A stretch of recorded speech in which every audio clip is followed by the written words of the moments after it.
अस्सलाम वालेकुम स्टूडेंट्स, उम्मीद करता हूँ आप खैरियत से होंगे। जी स्टूडेंट्स, अगर आप फर्स्ट टर्म का जो आपके पेपर्स होने हैं 2025 के, उनके फर्स्ट टर्म में अच्छे मार्क्स लेना चाहते हैं तो ये वीडियो बेटा आपके लिए बहुत ज़्यादा इम्पोर्टेंट है। क्योंकि फ़र्स्ट टर्म के जो भी सिलेबस है, जितना भी आपका सिलेबस फ़र्स्ट टर्म में दिया हुआ है, मैंने चैनल पे हर क्लास का अलग अलग और हर सब्जेक्ट का अलग अलग चैनल पे अपलोड कर दिया। आप देख लीजिएगा, आपने देख भी लिया होगा। बेटा फर्स्ट टर्म का जो आपका मैथ का सिलेबस है, इस वीडियो में हम सारे का सारा आपको कवर भी करवाएंगे, समझाएंगे भी, यूँ समझ ले तैयारी करवा देंगे। ये सिर्फ 1 घंटे की वीडियो है।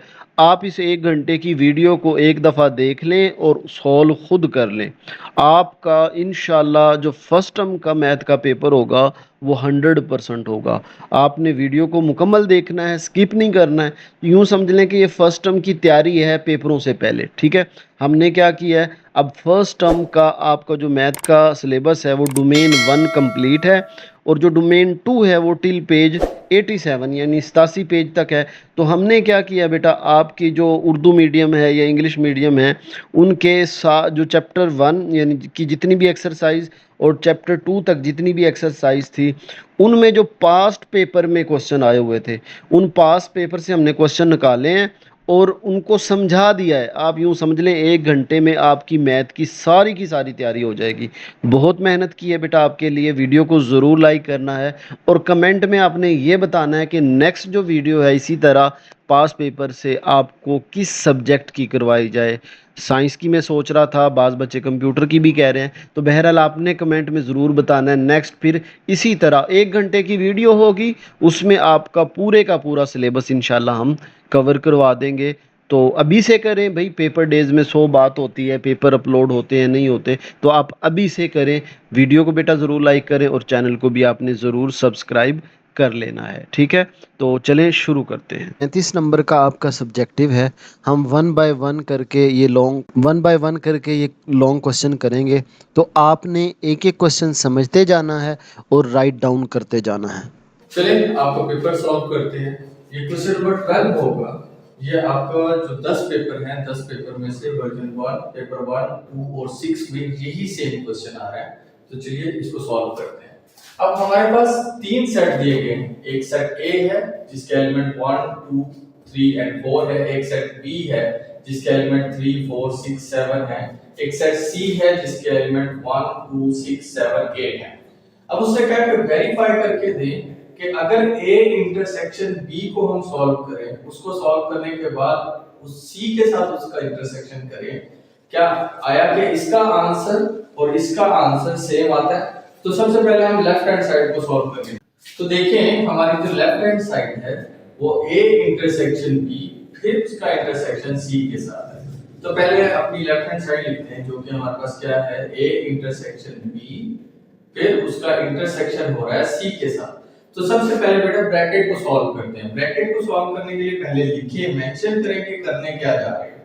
तो सबसे पहले एक लिखा हुआ है तो आके ए का सेट लिखें। ए का सेट हमारे पास क्या था, ए का सेट था 1, 2, 3 एंड 4।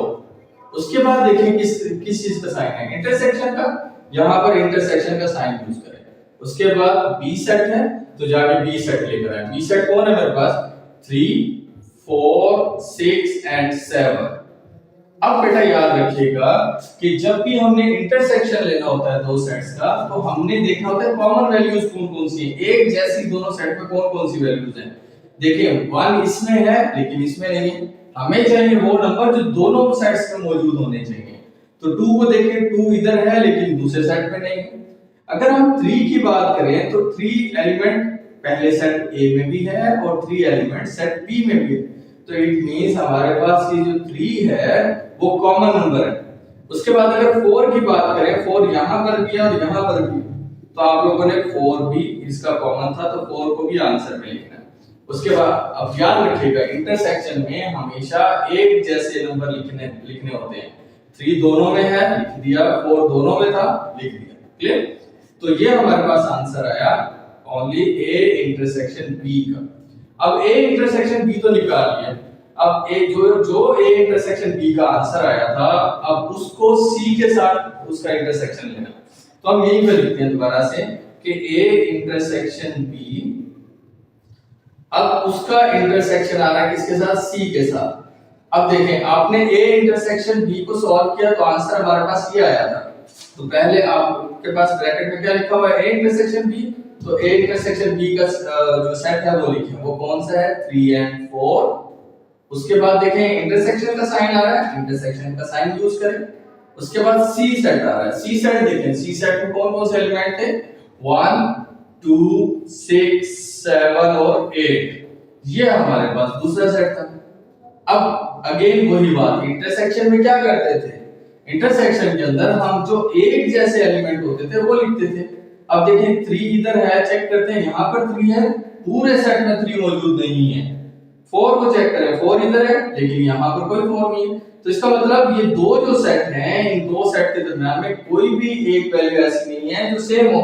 तो इसका मतलब यहाँ पर जो सेट बनेगा वो बिल्कुल एम्प्टी सेट होगा। तो इसका ये मतलब हुआ कि A intersection B again intersection C का जो आंसर आ रहा है वो कौन सा आ रहा है, एम्प्टी सेट आ रहा है। ठीक है, तो अगर हम बात करें राइट हैंड साइड की, तो राइट हैंड साइड पे देखिए, राइट हैंड साइड हमारे पास कौन सी थी, वो है ए इंटरसेक्शन फिर बी इंटरसेक्शन सी। देखिए बेटा सबसे पहले हमने क्या डिसाइड किया था, ब्रैकेट को सॉल्व करेंगे। ब्रैकेट को सॉल्व करते हैं, पहले हम लिखते हैं बी इंटरसेक्शन सी। तो पहले क्या है बी, तो जाए और जाके बी का सेट लिख रहे हैं। बी का सेट हमारे पास क्या था, वो था 3 4 6 and 7। फिर इंटरसेक्शन, आगे कौन सा एलिमेंट हमारे पास सेट है सी, सी का जो सेट है वो हमारे पास कौन है, 1 2 6 7 8। कौन सा बनेगा, 1 2 6 7 8। अब देखें दो सेट्स के दरमियान कौन सा साइन आ रहा है, इंटरसेक्शन का। अभी हमने क्या डिसाइड किया था कि इंटरसेक्शन के अंदर हम वो एलिमेंट्स लिखेंगे जो दोनों सेट्स में मौजूद होंगे, जो कि सेम होंगे। देखिए 3 इधर है लेकिन इस पूरे सेट में 3 मौजूद नहीं है, 4 इधर है लेकिन इस पूरे सेट में 4 नहीं है। लेकिन 6 को अगर देखें तो 6 इस सेट में भी है और इसमें भी है, तो जो सेम है वो लिख लेना है। 7 को देखें, 7 इस सेट में भी है और इस सेट में भी है, तो इट मींस हम अपने आंसर में 7 को भी लिखेंगे। तो ये आंसर किसका आया, बी इंटरसेक्शन सी का आया। अब जब हमने बी इंटरसेक्शन सी निकाल लिया, उसको अब हम किसके साथ इंटरसेक्ट करेंगे, ए के साथ। तो अब हम पूरी स्टेटमेंट लिखते हैं, A intersection B intersection C. तो इसका मतलब ए, अब देखें ए हमारे पास कौन सा सेट है, ए हमारे पास है 1 2 3 and 4। ए सेट लिख लिया हम लोगों ने। अब ए सेट के बाद हमारे पास कौन सा साइन आ रहा है, इंटरसेक्शन का साइन आ रहा है। इंटरसेक्शन के बाद ये देखिए बी इंटरसेक्शन सी, क्या आंसर निकाला हमने, 6 और 7। तो जहां पर बी इंटरसेक्शन सी है वहां पर उसका सेट लिखेंगे जो कि कौन था, 6 and 7। अब देखें दो सेट है आपके पास, उन दो सेट के दरमियान में इंटरसेक्शन का साइन आ गया। तो सोचे क्या करते थे, जो सेम होते थे वो लिखते थे। चेक करें, 1 दूसरे में नहीं है, 2 देखें दूसरे में नहीं है, 3 को चेक करें दूसरे में नहीं है, 4 कोई भी एक ऐसा एलिमेंट नहीं है जो दोनों में मौजूद हो। तो इसका मतलब यहाँ पर कोई भी सेट एलिमेंट सेम नहीं है, तो कौन सा सेट आएगा हमारे पास, एम्प्टी सेट। तो ये हमारे पास किसका आंसर आया, A intersection B intersection C का।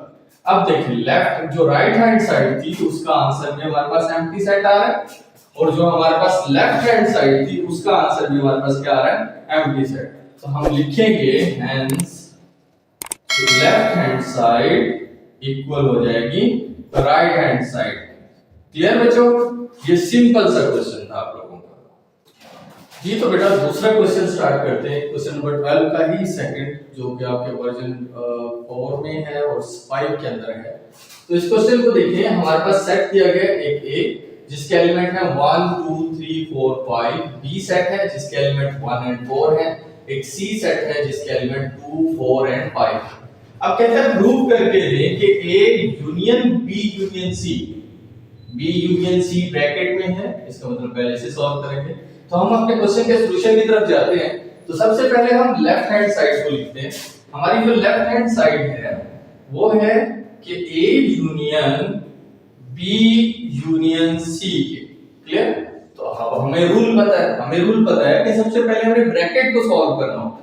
तो सेम इस ब्रैकेट को लेकर आए यहाँ पर हम लिखेंगे बी यूनियन सी। तो अब हमें लिखने की तरतीब भी पता है। पहले अगर बी लिखा हुआ है तो हम जाएंगे और जाके बी का सेट लेकर आएंगे। बी का सेट क्या है?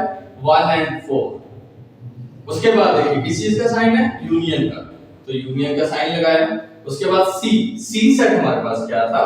सी सेट था हमारे पास 2 4 एंड 5। क्लियर?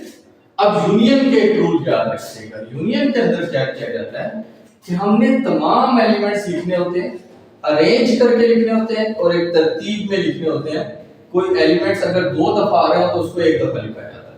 तो देखिए दोबारा से हमने तमाम एलिमेंट्स लिखने हैं, तरतीब से लिखने हैं। तरतीब का मतलब सबसे पहले 1 आ रहा है तो हम 1 लिखेंगे। उसके बाद 1 के बाद क्या आता है? 2 आता है, 2 यहाँ पे एग्जिस्ट करता है, हम 2 लिखेंगे।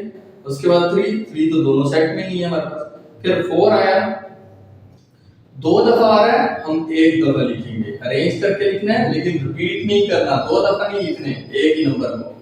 फिर उसके बाद लास्ट में कौन सा नंबर आ रहा है? 5।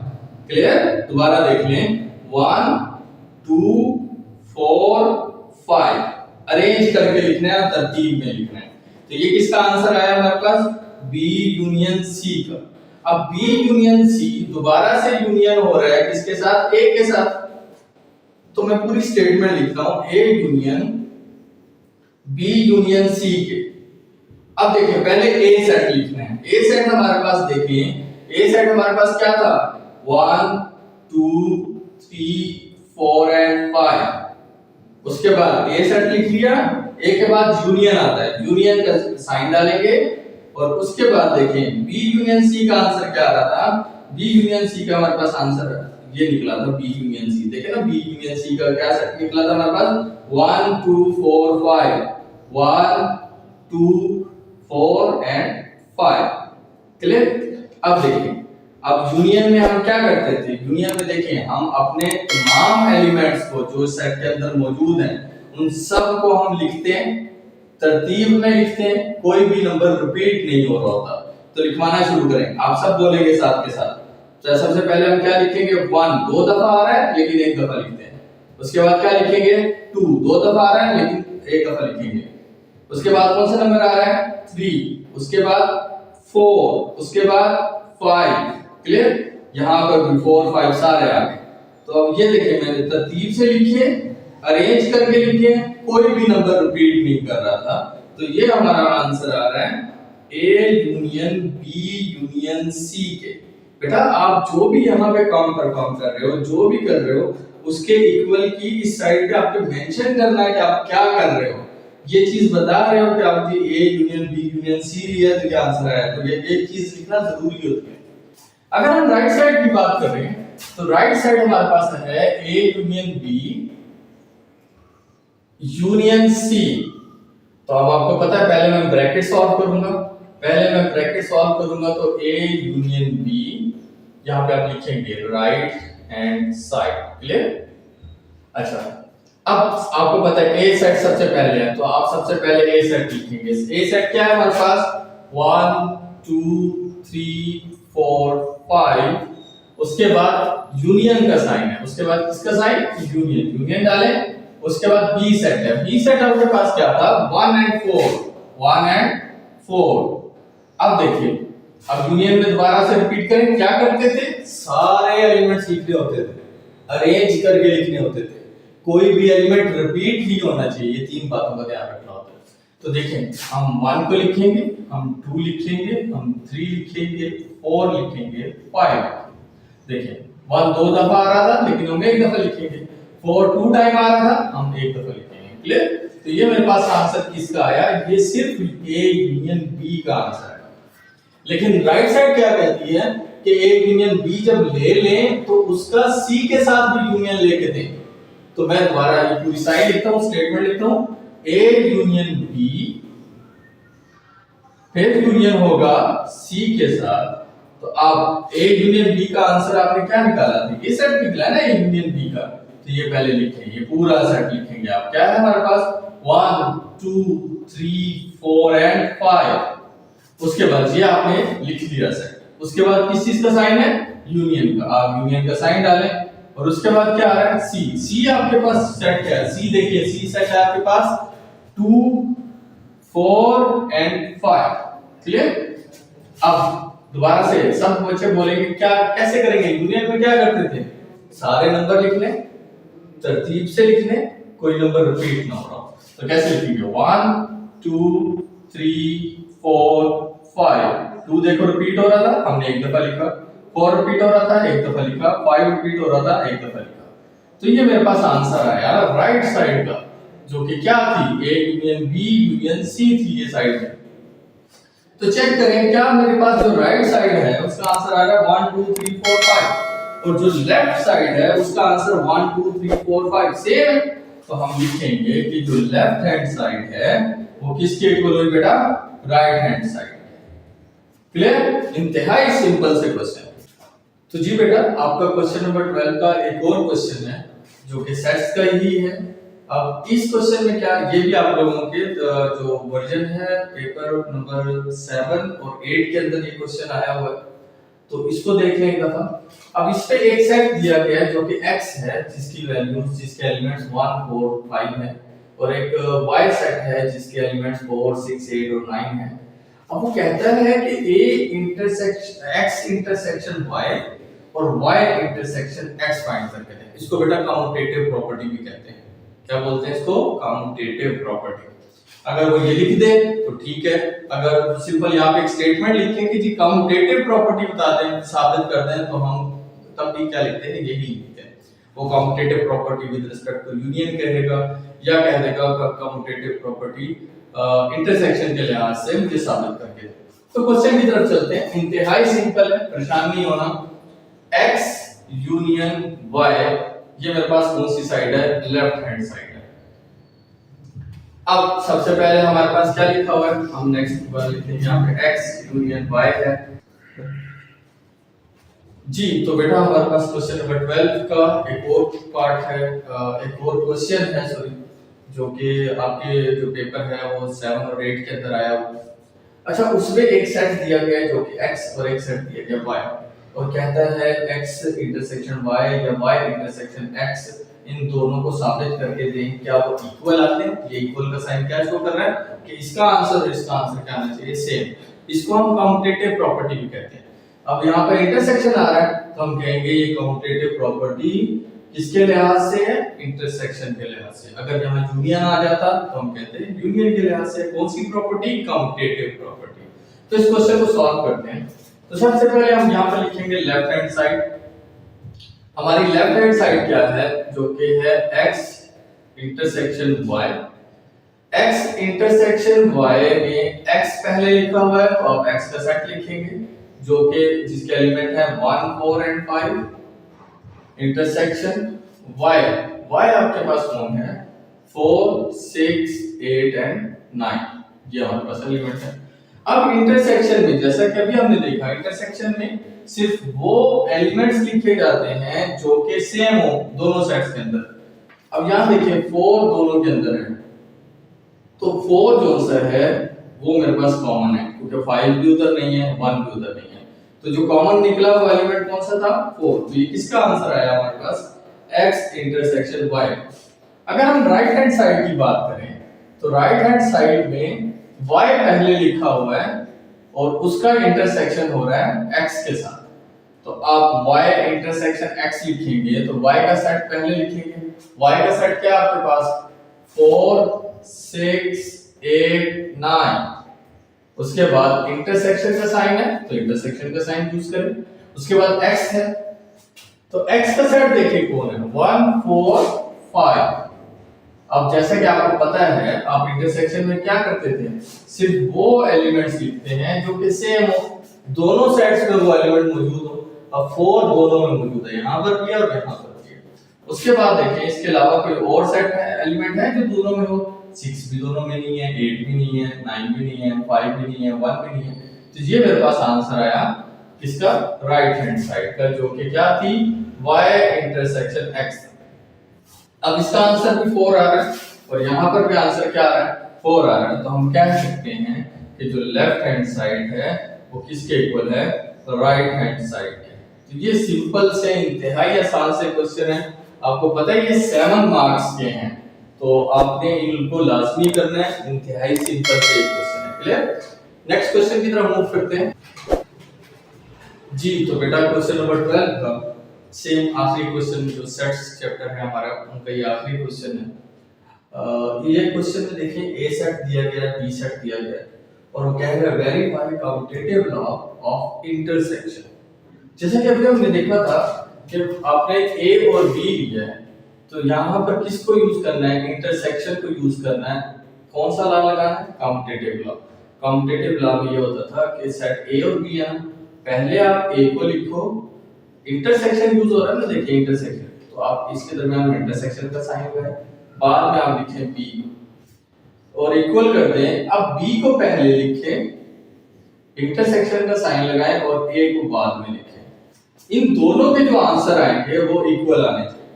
ये होता है कम्यूटेटिव लॉ, किसके लिहाज से? इंटरसेक्शन के लिहाज से। जब इंटरसेक्शन का वर्ड यूज कर रहे हैं तो हम इंटरसेक्शन के साइन लगाएंगे। अब इस पे हम लेफ्ट हैंड साइड लेते हैं। पहले हमारी लेफ्ट हैंड साइड क्या है? A intersection B.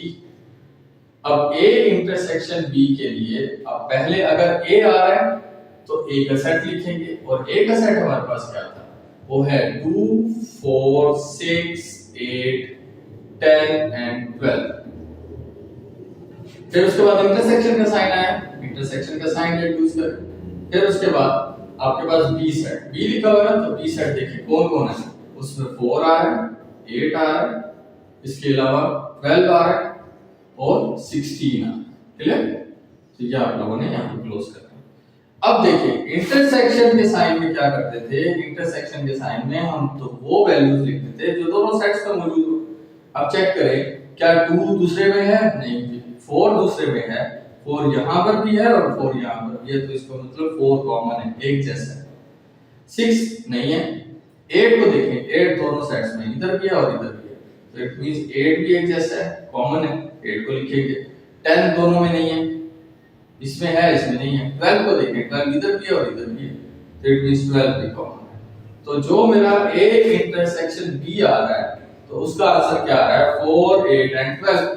अगर हम राइट साइड की बात करें, राइट हैंड साइड में हमारे पास हमने साबित करना है बी इंटरसेक्शन ए को। किसको साबित करना है? B intersection A. तो हम लिखते हैं इसको, बी इंटरसेक्शन ए है, तो पहले बी आ रहा है तो हम बी का सेट लिखेंगे पहले।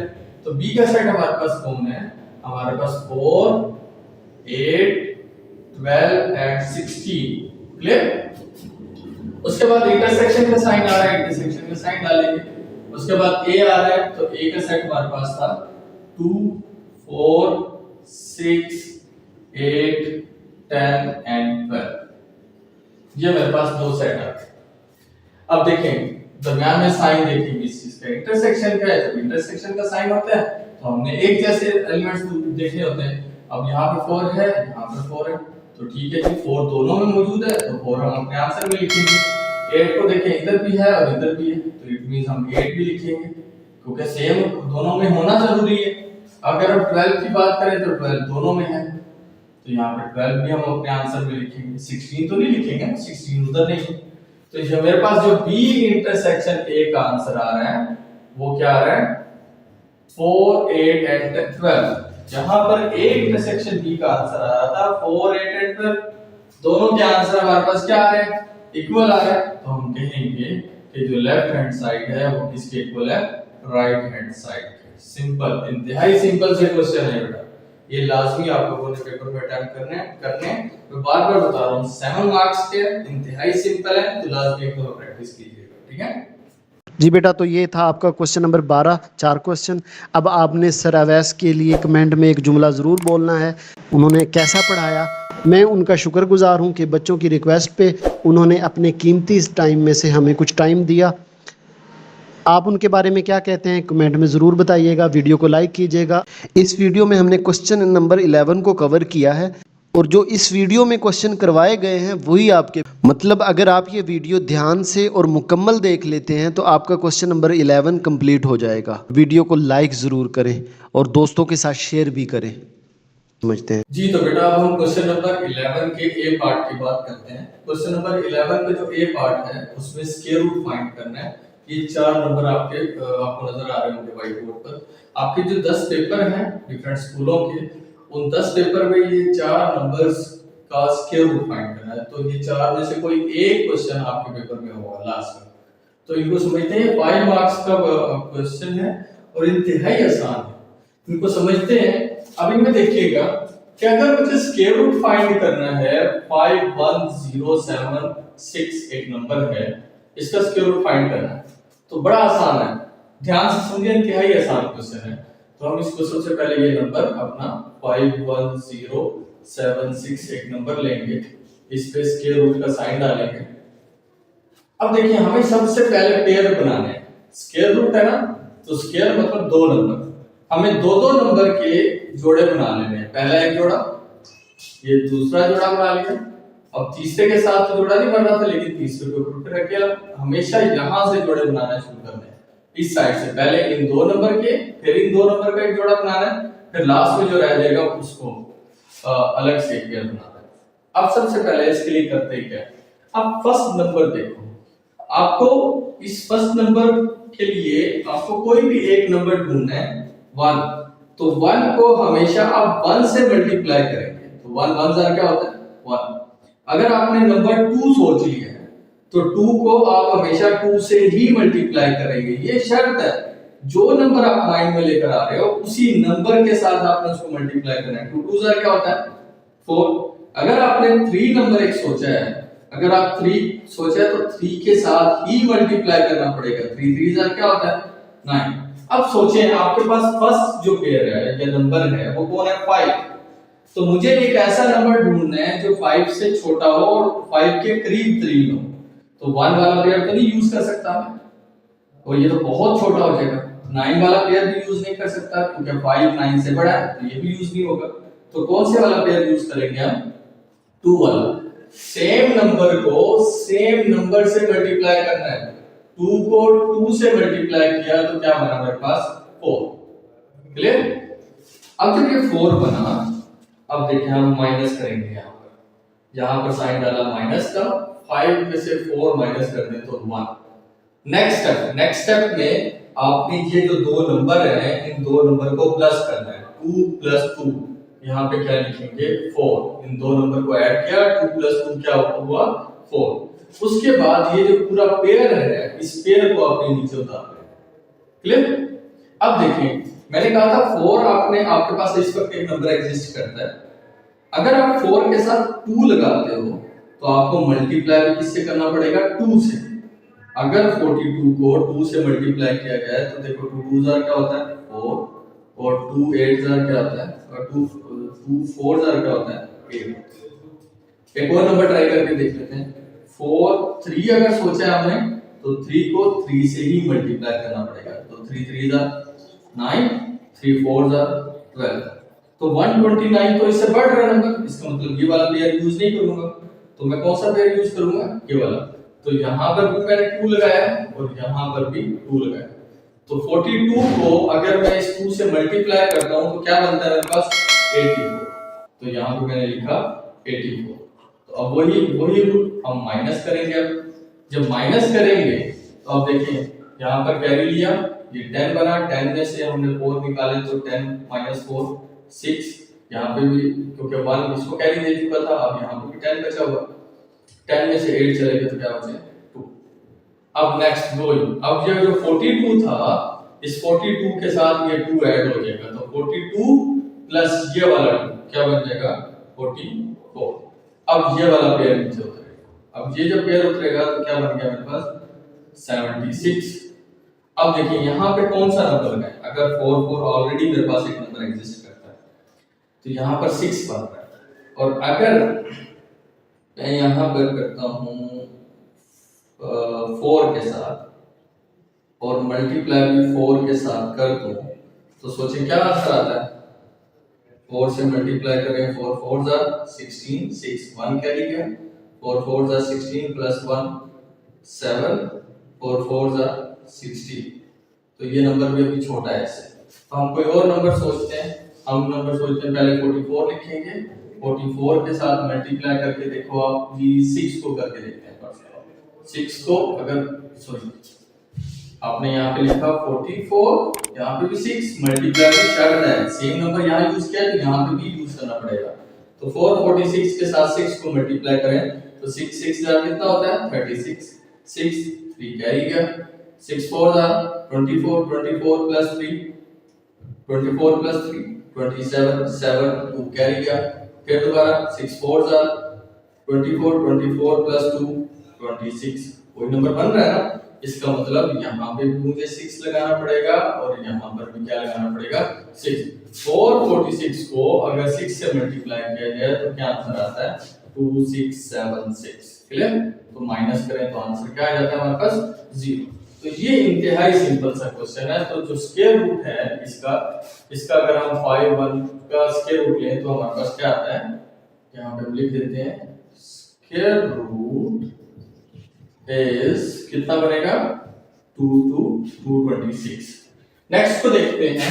नेक्स्ट पे देखिए वही तरकीब दोबारा से, जिनको समझ नहीं आई वो एक दफा दोबारा से इसको देखें। ये देखिए हमने सबसे पहले स्क्वायर रूट वाला साइन डाला, पहला काम पेयर बनाना, यहां से पेयर बनाने शुरू करना, ये पेयर और ये लास्ट। हमने डिसाइड किया था कि अगर 1 नंबर लेंगे तो 1 को 1 से ही मल्टीप्लाई करेंगे। 1 1 जा क्या होता है 1, तो इट मींस मैंने यहां पे भी 1 लिया और यहां पे भी क्या लूंगा 1। 1 1 से मल्टीप्लाई हुआ तो आंसर आया 1। अब माइनस करेंगे, 1 माइनस 1 आ गया 0। 1 को इस 1 से प्लस करोगे तो क्या बनेगा 2। अब ये पेयर उतारा तो क्या बचा 56। अब 0 को आप इग्नोर भी कर दो तो कोई मसला नहीं। अब 2 आपके पास ऑलरेडी एक नंबर है, 2 के साथ अगर मैं एक नंबर 2 ऐड करूं और मल्टीप्लाई 2 से करूं तो बनता है 44। या ये जो 2 था आपके पास इसके साथ 3 लगाओ और 3 से ही मल्टीप्लाई करो तो 3 3 जा 9, 3 2 जा 69 नंबर। 69 नंबर तो इससे बढ़ रहा है तो इसका मतलब ये पेयर यूज नहीं होगा। तो कौन सा पेयर यूज होगा 22 वाला। तो यहाँ पे भी मैं 2 लिखूंगा और यहाँ पर भी 2। अब 22 को 2 से मल्टीप्लाई किया तो आंसर आया 44। अब माइनस करेंगे, अगर जब माइनस किया तो 6 में से 4 गए तो 2 बचे, 5 में से 4 गया तो 1। अब आपको फौरन एडिशन करनी है। 22 में नेक्स्ट नंबर कौन था 2 था, वो ऐड करोगे। 22 में 2 ऐड करोगे तो बन जाएगा 24 और साथ ही अब ये वाला पेयर नीचे उतरेगा। तो पेयर कौन था हमारे पास 2 एंड 5। अब सोचें 24 आपके पास नंबर है, क्या नंबर ऐड करूं। अगर मैं यहाँ पे 5 ऐड करता हूँ और 5 को इस पूरे नंबर को 5 से ही मल्टीप्लाई करता हूँ तो सोचे क्या बनता है। 5 से मल्टीप्लाई किया, 5 5 are 25, 5 आया 2 कैरी गया, 5 4 are 20, 20 plus 2 22, 2 बचा 2 कैरी गया, 5 2 are 10, 10 plus 2 कितना होगा 12। तो 1 2 2 5 ये सेम नंबर बन रहा है हमारे पास। तो कौन सा यूज करेंगे पेयर, तो 2 4 के साथ यहाँ पे भी 5 लगेगा, यहाँ पे भी 5 लगेगा। तो आंसर क्या आएगा 1225। अगर मैं इनको माइनस करता हूं तो आंसर क्या आया 0। तो इसका मतलब जो स्क्वायर रूट है, स्क्वायर रूट इज क्या आ रहा है हमारे पास 125। तो ये थर्ड पार्ट देखें। थर्ड पार्ट में क्या होगा, सेम वही स्क्वायर रूट में डालोगे नंबर को 1 0 3 0 4 1, पेयर बना देंगे, पहला पेयर, ये दूसरा पेयर, ये तीसरा पेयर। अब ध्यान से बेटा पेयर में ना लास्ट फर्स्ट वाले पेयर में 10 आता है तो 1 1 जार हमें पता है 1 होता है, 2 2 जार कितना होता है 2 होता है 4 होता है, और 3 मल्टीप्लाई बाय 3 कितना होता है 9। तो 9 वो नंबर है जो 10 के करीब 3 है। तो हम 3 वाला यूज करेंगे। हम यहाँ पर भी 3 लिखेंगे, यहाँ पर भी 3 मल्टीप्लाई बाय 3 क्या होता है 9। माइनस किया 10 में से 9 गए तो 1 बचा। अब देखो इन नंबर्स को क्या करते थे हम प्लस करते थे, 3 प्लस 3 क्या हुआ 6। अब पेयर नीचे उतारना, पेयर नीचे उतारा तो क्या बना 30। अब आपके पास 6 नंबर है। अब सोचे क्या रखें, अगर मैं यहाँ पर रखता हूँ 3 और 3 से ही मल्टीप्लाई कर देता हूँ तो 3 3 9 और 6 3 18। ये तो नंबर बढ़ रहा है। तो अगर इसकी जगह पर मैं एक नंबर कम कर लेता हूँ, 6 के साथ 2 रखकर 2 से मल्टीप्लाई करता हूँ, 2 2 क्या हुआ 4, 6 2 12, तो ये 124 इससे छोटा है, तो इसका मतलब ये पेयर लूज करेंगे। मैं यहाँ पे 2 लिखूंगा, यहाँ पे 2 लिखूंगा। 62 को 2 से मल्टीप्लाई किया जाए तो 124 होता है, ठीक है। इसी तरह माइनस किया, माइनस करने से पहले आप ये 62 प्लस 2 कर दो तो क्या बनता है यहाँ पे 64। ये लाजमी लिखा करें, क्वेश्चन में मिस्टेक नहीं होगी। अब 130 में से 124 चले जाए तो बचते हैं 6। अब ये वाला पेयर नीचे उतरेगा, अब जब ये पेयर आएगा तो क्या बनेगा 41। अब यहाँ पे 64 है, यहाँ पर 64 के साथ 1 आ रहा है, तो इट मींस यहाँ पे भी 1 लगा दूं, यहाँ पे भी 1 लगा दूं, तो 641 मल्टीप्लाइज 1, तो आंसर क्या आता है 641। तो जब मैं इनको माइनस करूंगा तो आंसर क्या आ जाएगा 0। तो इसका मतलब ये जो वैल्यू है 103041, इसका जो स्क्वायर रूट निकलेगा वो क्या निकलेगा, वो आएगा 321। लास्ट वाला क्वेश्चन देखते हैं, सेम वही पैटर्न, आपने नंबर को अंदर लिखे 14400, पेयर्स बनाना शुरू कर दें, पेयर बनाए। अब पहला पेयर 1 है, तो 1 को 1 से मल्टीप्लाई किया जाए तो 1 बनता है, क्लियर। अब जब 1 को 1 से मल्टीप्लाई किया 1 बना, माइनस किया तो ये 0, 1 प्लस 1, इन दो नंबर को प्लस करते थे, 1 प्लस 1 क्या हुआ 2। अब ये पेयर नीचे उतर आएगा, कौन सा पेयर था 44, ये 0 इग्नोर कर देंगे। अब देखें 22 जो सा है 2 है, सॉरी 2 के साथ 2 रख के 2 से ही मल्टीप्लाई किया जाए तो 44 बनता है, तो इट मींस मुझे यहाँ पे 2 रखना है, यहाँ पे भी 2 रखना है, तो 22 ये वाले 2 के साथ मल्टीप्लाई होगा तो क्या बनेगा 44, माइनस किया तो ये 0। अब ये वाले जब 0 नीचे आते हैं ना डबल 0, तो हम एक 0, क्योंकि स्क्वायर है ना, स्क्वायर रूट निकाले तो 2 0 का, एक 0 यहाँ पे लगा के आप क्वेश्चन को क्लोज कर दें, तो हमारे पास जो स्क्वायर रूट बनेगा वो कितना बनेगा बेटा 120। क्लियर, इंतहाई सिंपल से क्वेश्चन है, 5 मार्क्स के क्वेश्चन है, इनको लाजमी ध्यान। इस वीडियो में हमने ये क्वेश्चन नंबर 13 को कवर किया है। मतलब अगर आप ये वीडियो ध्यान से और मुकम्मल देख लेते हैं तो आपके ये दो क्वेश्चन जो हैं, क्वेश्चन नंबर 13 के जो दो पार्ट हैं वो कवर हो जाएंगे और ये 10 मार्क्स के हैं। अगर आप वीडियो मुकम्मल देखते हैं और ध्यान से देखते हैं तो आपके ये 10 नंबर पक्के हो जाएंगे और यही क्वेश्चन आएंगे जो हमने वीडियो में बताए हैं। चाहे आप किसी पंजाब के किसी भी स्कूल से हैं, बॉयज़ गर्ल्स कोई भी स्कूल है, यही क्वेश्चन आएंगे। तो आप ये वीडियो मुकम्मल देखें, ध्यान से देखें, तो आपका क्वेश्चन नंबर 13 इजीली हो जाएगा और सर ने बहुत ही आसान। जी तो बेटा हम आपके पेपर का जो क्वेश्चन नंबर 13 है उसका बी पार्ट, ये 10 पेपर जो आपके हैं उन 10 पेपर में ये जो 4 क्वेश्चन हैं ये आ रहे हैं। कुछ वर्जन जो पेपर 192 है उसके अंदर ये क्वेश्चन आ रहा है, बाकी ये सारे ये 4 के 4 क्वेश्चन तो उन 10 के 10 पेपर में आ रहे हैं। अच्छा, क्वेश्चन नंबर 13 का जो बी पार्ट है वो कहता क्या, find the value of unknowns. Unknown बोलते हैं वो चीज जो आपको नहीं पता। अब देखिए इनमें आपको 5 पता है एक नंबर है, 8 का पता है नंबर है, 10 पता है अब एक नंबर है, लेकिन m की वैल्यू नहीं पता।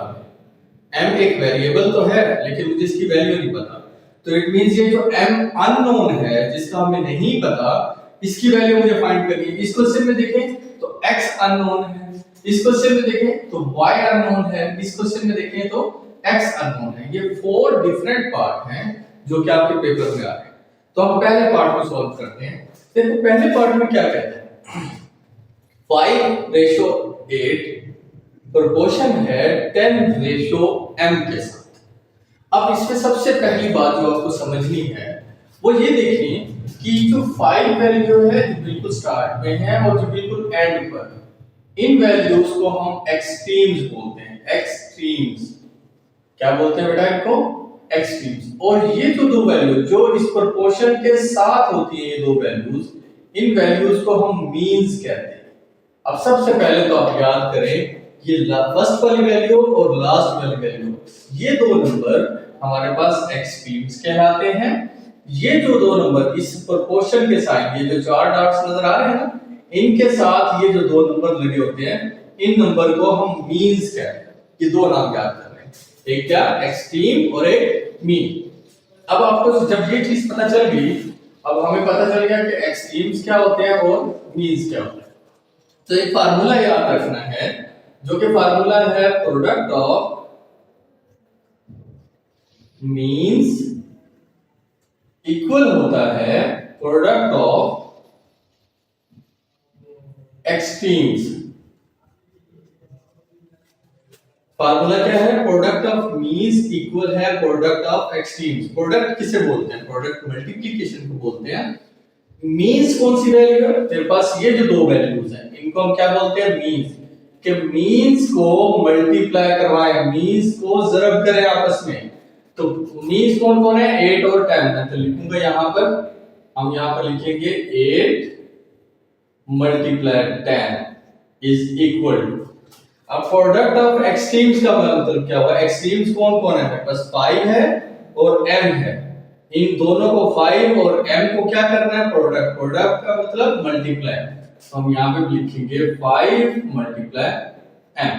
बस इसको ध्यान से समझ लो।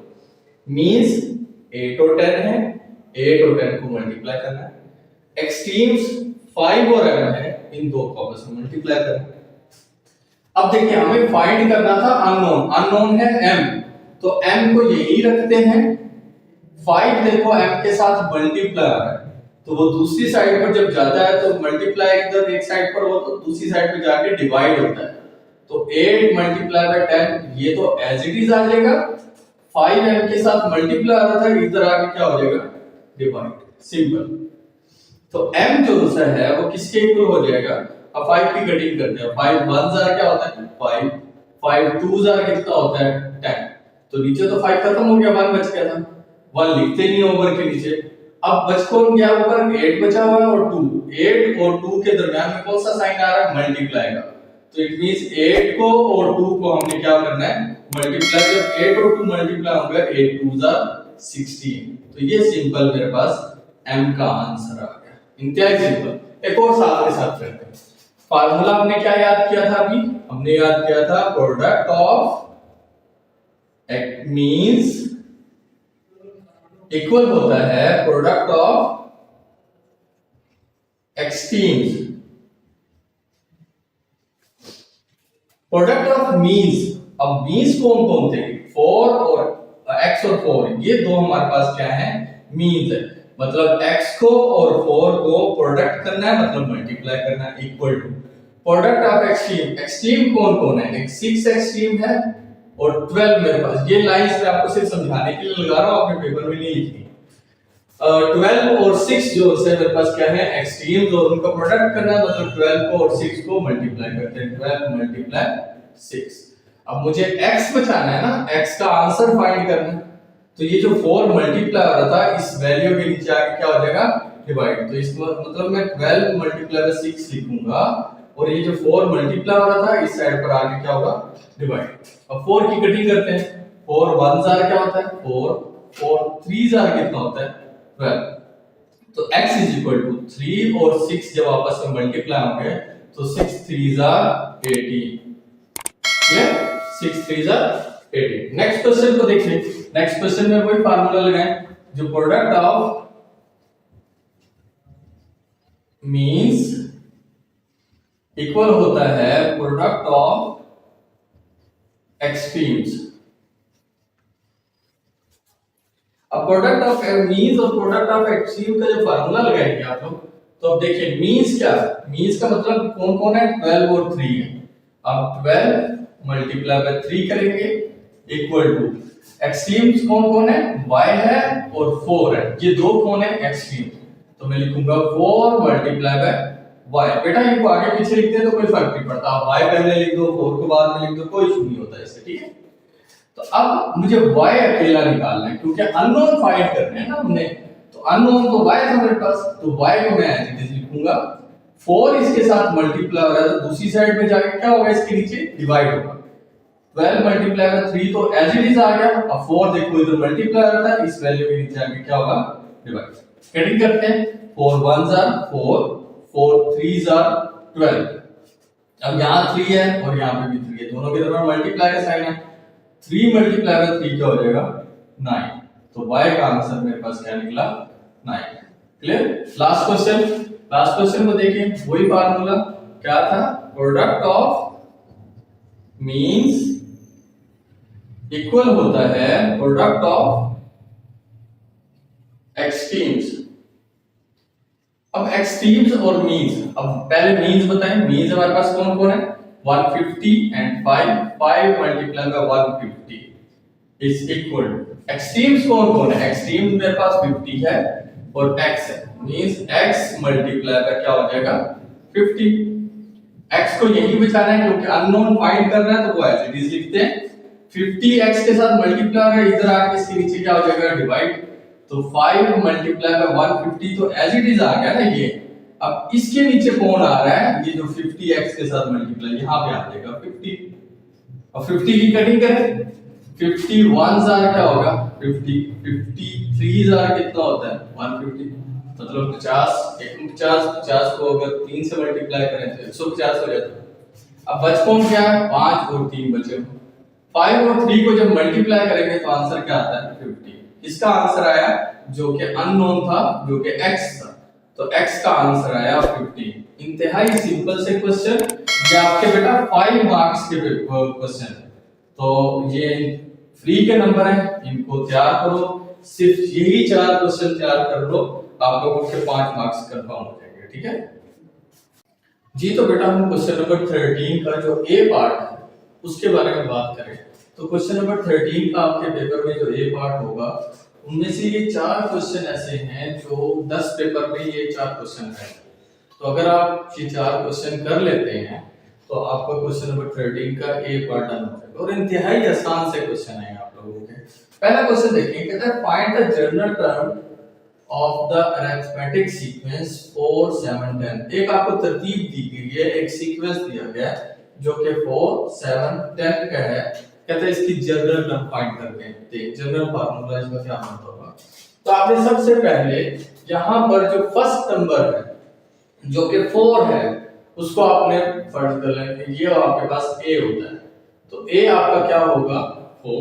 सबसे पहले याद रखें फर्स्ट नंबर को आपने a के इक्वल कर देना, जब a के इक्वल 4 आ गया उसके बाद हमें डिस्टेंस निकालना होता है d का मतलब ये होता है कि जो सेकंड नंबर है ना, सेकंड नंबर में से पहले वाले नंबर को माइनस कर दो। दूसरे वाले नंबर कौन है मेरे पास 7 में से माइनस करना है आपने पहले वाले नंबर को, पहला वाला नंबर कौन है जी 4, 7 माइनस 4 इक्वल टू क्या आता है 3, तो इसका मतलब d का आंसर मेरे पास क्या निकला है 3, और हमने एक इसको लेट किया था जो पहला नंबर होता है। अब इसके बाद आपने इसकी जनरल इक्वेशन लिखनी है, जनरल इक्वेशन होती है an is equal to a, plus का साइन डालेंगे, फिर लिखेंगे n minus 1 और लास्ट में आप d लिखिए। इसको याद करना, कैसे याद करना है, an इक्वल होता है a, इसको a1 भी बोलते हैं, a प्लस n माइनस 1 और साथ क्या आ गया d। ये इक्वेशन बस आपने याद करनी है, तो अभी याद कर लो इसको। तो अब इसमें अगर हम वैल्यूज पुट करें तो a और n as it is, a की जगह पर a की वैल्यू लिखनी है, a की वैल्यू क्या है मेरे पास 4, तो जहां a लिखा हुआ है वहां पर आपने क्या लिखना है उसकी वैल्यू जो कि 4 है वो लिखनी है, प्लस n तो नहीं है हमारे पास तो n एज इट इज आ गया, माइनस 1 एज इट इज आ गया, और साथ हमारे पास क्या आ रहा है d की वैल्यू आपने क्या निकाली थी 3, तो यहां पे हम क्या लिख देंगे 3। क्लियर। अब next an is equal to 4 plus, अब देखो 3n से भी मल्टीप्लाई, इस ब्रैकेट में और 3 के दरमियान कोई साइन नहीं, तो इसका मतलब 3n से भी मल्टीप्लाई हो रहा है और 3 माइनस 1 से भी मल्टीप्लाई हो रहा है। जब 3n से मल्टीप्लाई होगा तो हम लिखेंगे 3n, अब 3 जब माइनस 1 से मल्टीप्लाई होगा तो हम क्या लिखेंगे माइनस 3। तो अगर मैं इसको अरेंज करके लिखूं तो सबसे पहले मैं लिख लेता हूं 3n, अब ये वाला नंबर 4 और ये वाला नंबर माइनस 3, ये 4 प्लस क्या है और ये माइनस 3 है, मुख्तलिफ साइन है ना, ये प्लस और माइनस, तो जब प्लस और माइनस दो डिफरेंट साइन हो तो हम इनको माइनस करते हैं, 4 में से माइनस 3 चला जाए तो क्या बचेगा प्लस का 1, क्योंकि बड़े वाले साइन 4 के साथ कोई साइन नहीं है तो प्लस का साइन होता है, 4 माइनस 3 प्लस 1, ठीक है। तो ये हमारे पास कौन सी फॉर्म बन गई, जर्नल टर्म बन गई हमारे पास इस सीक्वेंस की, जो कि सीक्वेंस हमारे पास 4 7 10 में था। इसी क्वेश्चन को सेम ऐसे ही एक क्वेश्चन है ये वाला। तो आपका फर्स्ट नंबर यहाँ पर देखें सेकंड क्वेश्चन का, इसका फर्स्ट नंबर क्या है, a 1 के इक्वल है। तो 1 जो सा है वो किसके इक्वल कर देंगे हम, 1 को a के इक्वल कर देंगे। उसके बाद मुझे d निकालना है। d के लिए अभी हमने देखा था ये जो दूसरा नंबर है, दूसरा नंबर कौन है, 6। 6 में से आप 1 को माइनस करोगे, 6 माइनस 1, जब भी d निकालना हो तो दूसरे में से पहले वाले को माइनस कर दो, 6 माइनस 1, तो क्या आंसर आता है 5। क्लियर। अब वही जो टर्म आपको जनरल टर्म याद करवाई है वो क्या है, बोल के बताएं, सारे बोलेंगे a n is equal to a, फिर प्लस का साइन डालेंगे, फिर n माइनस 1 प्लस क्या आएगा, प्लस n माइनस 1 के बाद क्या आता है d। अब वैल्यूज पुट करते हैं, a n is equal to, a की वैल्यू बेटा हमने क्या पुट की है, a की वैल्यू हमारे पास क्या है 1, तो जहां a लिखा हुआ है वहां पर हम 1 लिख देंगे, प्लस फिर n minus 1 as it is, d की वैल्यू क्या निकली थी हमारे पास 5, तो यहां क्या लिख देंगे 5। अब 5 देखें n के साथ भी मल्टीप्लाई आ रहा है, माइनस 1 के साथ भी मल्टीप्लाई आ रहा है, तो हम लिखेंगे a n is equal to 1 plus 5, जब n से मल्टीप्लाई होगा तो क्या आएगा 5n माइनस, और 5 जब मल्टीप्लाई होगा माइनस 1 से तो माइनस 5 1 जार, 5 1 जार क्या होता है 5। अब अरेंज कर देते हैं, ये भी नंबर है ये भी नंबर है, इनको सॉल्व करते हैं। an इज इक्वल टू, सबसे पहले तो हम 5n लिख देते हैं। अब माइनस का 5 प्लस का 1, माइनस 5 में से प्लस 1 चला जाए तो क्या बचता है बेटा माइनस का 4। बड़े वाले जो बड़ा नंबर होता है ना, 5 बड़ा नंबर है 1 और 5 में, तो उसके साथ जो साइन आता है वो लगाएंगे, और 5 में से 1 को माइनस कर दें तो क्या बचता है 4। तो ये मेरे पास जनरल टर्म बन गई, हमारे पास क्या थी an is equal to 5n minus 4। Next question में देखिए, कहता है find the general term of the arithmetic sequence जिसमें a1 मतलब a आपको 4 दिया हुआ है और d की वैल्यू आपको दी गई है, d की वैल्यू क्या है 2 है। तो अब सेम वही जो जनरल आपका सीक्वेंस है वो फार्मूला लिखिए, क्या था वाला, बोल के बताएं सारे, an is equal to a, मैंने कहा था इसको a भी लिख सकते हैं हम, इसको a1 भी कह सकते हैं, उसके बाद प्लस n माइनस 1 और साथ क्या आ जाएगा b। अब देखो an as it is, a1 की वैल्यू उसने 4 दी हुई है, तो जहां a1 लिखा होगा वहां पे हम क्या लिखेंगे 4 प्लस n माइनस 1, d की वैल्यू क्या दी हुई है उसने 2।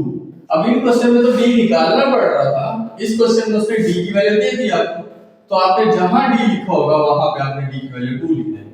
अब वही प्रोसीजर, 2 को n से मल्टीप्लाई करो, 2 को माइनस 1 से मल्टीप्लाई करो, तो क्या होगा an is equal to 4 plus, अब 2 जब n से मल्टीप्लाई होगा तो क्या बनेगा 2n माइनस 2 1 से मल्टीप्लाई होगा तो क्या बनेगा 2 1 जा 2।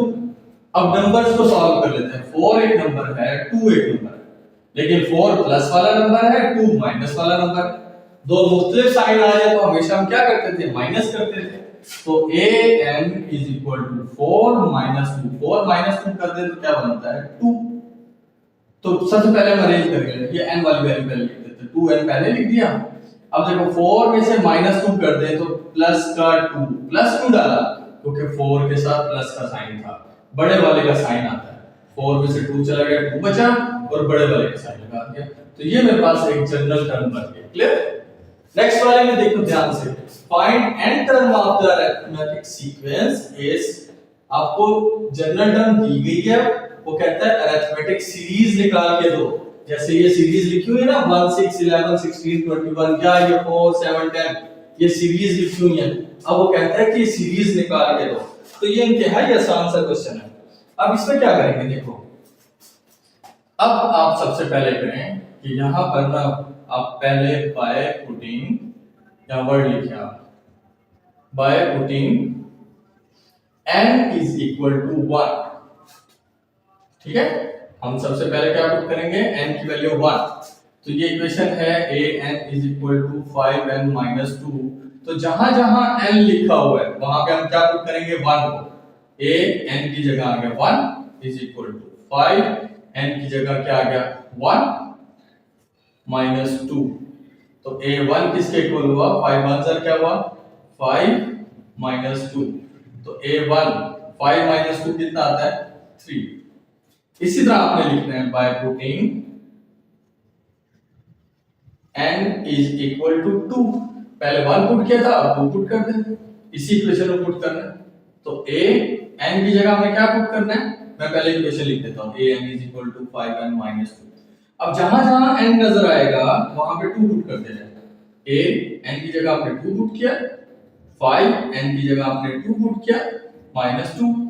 तो a2 is equal to 5 2 jar क्या होता है 5 2 जार 10 माइनस 2। तो A2 का आंसर क्या आया 8। A1 का आंसर हमारे पास 3 आया, A2 का आंसर क्या आया 8। एक और टर्म कर लेते हैं, by putting n is equal to 3। पहले 1 पुट किया, 2 पुट किया, अब 3 पुट कर दो। इक्वेशन क्या थी, general equation an is equal to 5n minus 2। तो जहां जहां आपको n नजर आएगा वहां क्या पुट करना है 3। तो 8 n की जगह मैंने 3 लिखा, 5 n की जगह मैंने क्या लिखा 3 माइनस 2।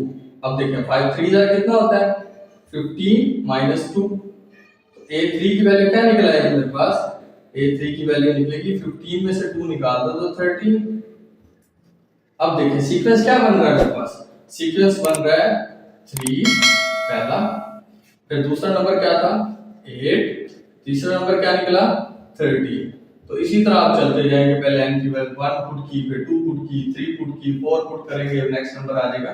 तो ये सीक्वेंस सिंपल्स है। तो ये सीरीज आपकी चल रही है, और क्या भी रहा था फाइंड द अरिथमेटिक सीरीज, तो भाई ये सीरीज हम फाइंड कर सकते हैं n की वैल्यू 1 2 3 पुट करके। क्लियर है बेटा।